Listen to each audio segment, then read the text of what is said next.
Welcome back for the second portion of Joy in Our Town. Thank you for joining us once again. I'm your host, Tammy Jo Johnson. Our guest for this segment is Jenny Eversole, head of the Loved Ones of Prisoners Central Ohio chapter, also known as LOOP. She joins us today to discuss disparities in the prison system, along with how these disparities affect the economy and our society. Thank you so much for being here with us today. Thank you for having me. So before we get started, tell us about LOOP. And I know that I said what it meant. Tell us what it means again so that our viewers can understand what that means. It's Loved Ones of Prisoners. And in 2011, Linda Davis had a tragedy. And she reached out to God and said, what am I going to do with this? And so she started Loved Ones of Prisoners. Wow. And then last year, she encouraged us to start a Columbus chapter.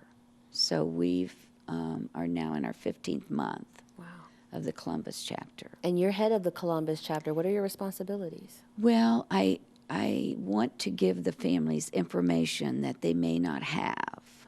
And I have an open phone line that they can call me. And some, mothers, if they can't come to the meeting, we have a meeting once a month at our church, allows us to use their facilities. And when you say information, what do you mean?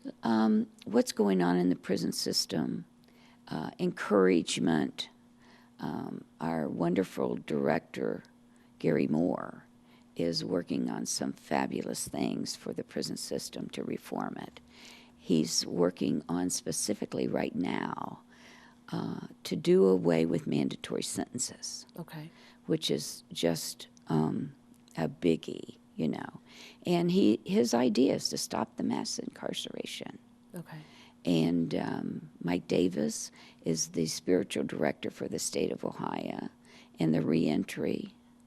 And they're just two wonderful people that are trying to do God's work in the situation they're in. And so that's the motivation behind LOOP? Yes. Wow. And we also visit prisons and the waiting rooms.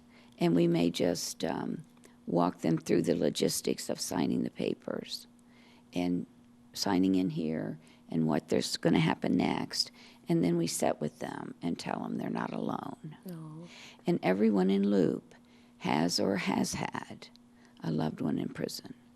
So there's no reason to feel ashamed or any other emotion because we've all been there. Wow. And we just want to reach out to those families and love them because sometimes most of the time they're very distraught. Right.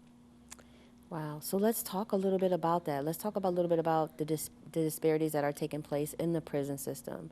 Tell us a little bit about what a disparity is and how it affects people in prison.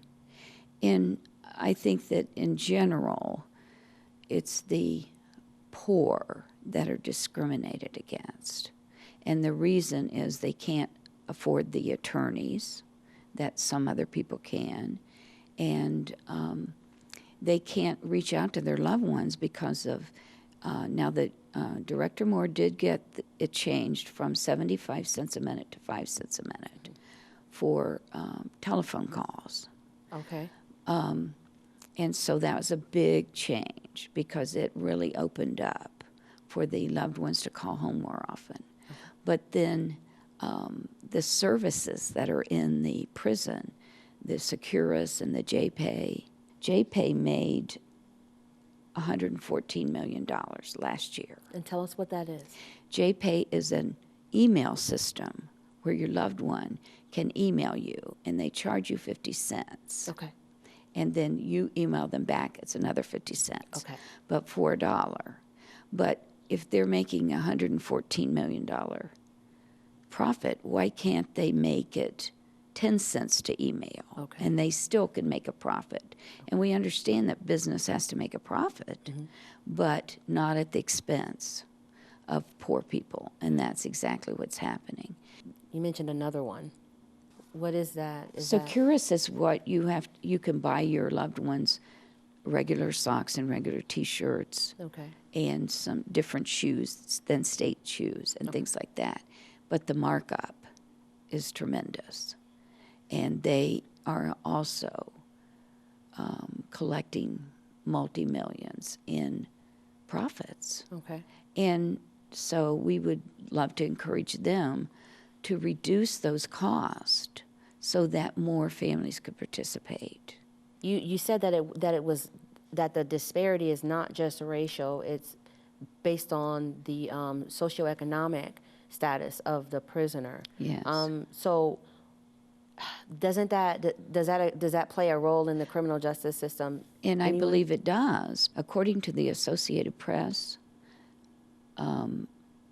there are 5 times more African American men that are sentenced than white. Okay. And I think that goes back to the social part of it too, where you live and what you're used to and, you know, that type of thing. I actually have communication with about a dozen prisoners and on a regular basis. And then at Loop, we have a list with all of our loved ones on there. Mm-hmm. And each of us send cards and things to each other's loved ones. No. I reached out to a couple of them when I got this call mm-hmm. and asked for their opinion. And they said that prison is the most segregation that they've ever lived in. Hmm. And that it's the most prejudiced that they've ever experienced in their life. And a lot of these young men, you know, have grown up with prejudice, but they're experiencing it worse in prison. So that's in the prison system, you know, that's ran by the state. There's a private prison system. Can you tell us a little about what that is and Yes. the upcoming of those? So the private system, every inmate wants to go there because the food is better. The people are afraid to lose their jobs if they're mean, whereas at the state it's almost impossible to get fired. And and they like it because there's more freedom there. Just because they said that the inmates, the correction officers, are so much more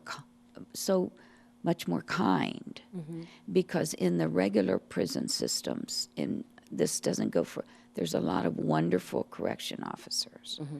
and I've dealt with a lot of them that have helped us to get into the prisons and meet the families.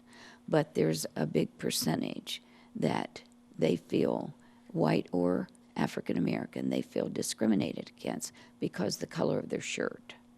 Okay. When they see that shirt, that means that I need to be tough on you. And that's the way they feel. So who are the private prisons ran by? It's investors, mm-hmm. or a private investor. Prisons are so overcrowded.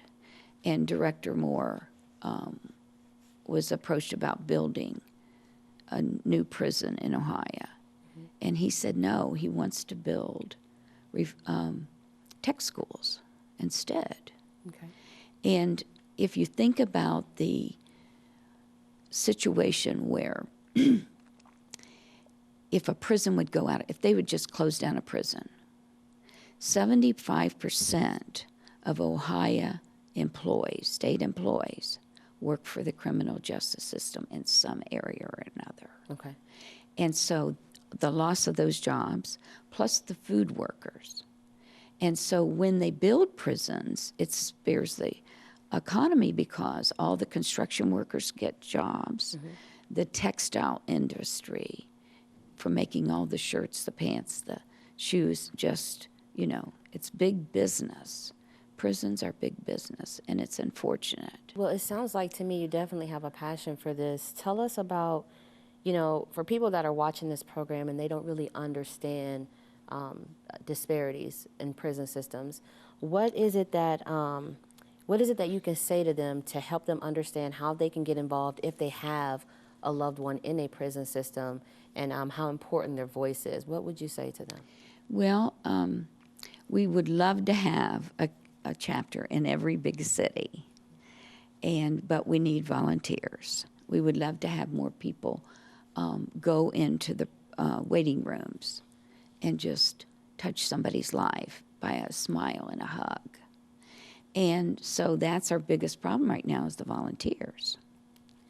And thank you for having me, because I'm hoping this will spur some volunteers on. Okay, well, go ahead and give us your information on how people can get in touch with you. Or my phone number is 614-582-5139. And I get a couple of calls every week from discouraged mothers where now their baby is gone. And maybe it was fair and maybe it wasn't. But in my opinion, from what I've seen, and I've only been involved 3 years, that it's not, more likely than not, it's not fair. And so then I think that Director Moore is just working very hard, but the system is broken. right. And I believe that, God said, if my people will humble themselves and call on my name, I will heal their land. And we believe God's going to heal the prison system. It may be a little at a time, but we just believe God for his word. Right. And I just talk to mothers, and sometimes they ask me, would you call my loved one? And I say yes. And I go to a lot of reentry seminars and things. And they have Faith Summit once a year that is really good. And all the born-again believers are there. Wow. And it's wonderful. Well, as we begin to wrap up, I want you to be able to tell us when this prayer virgil is. Tell us when that is so that we can wrap up the Okay. segment. So what we want to do, we feel like that the community doesn't forgive. God forgives the returning citizen, but the community doesn't. And so we want to pray for our loved ones that are in prison. That's going to be May 27th. Okay. It's a Friday evening, and they'll have to get in touch with me about the location. We haven't firmed that up. We just know that we're having it. Oh, okay. But it's going to be May 27th. Yes, in the Columbus area. In the Columbus area. Thank you so much for joining us today. All right, thank you. That's our program. Thank you so much for watching. You can also check us out on Facebook at WSFJ-TV51. Join us again next week at the same time for Join Our Town.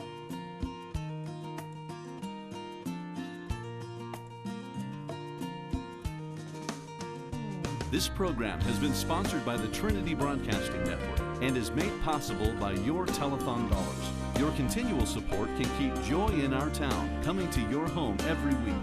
Write to Joy in Our Town, 7790 North Central Drive, Lewis Center, Ohio, 43035.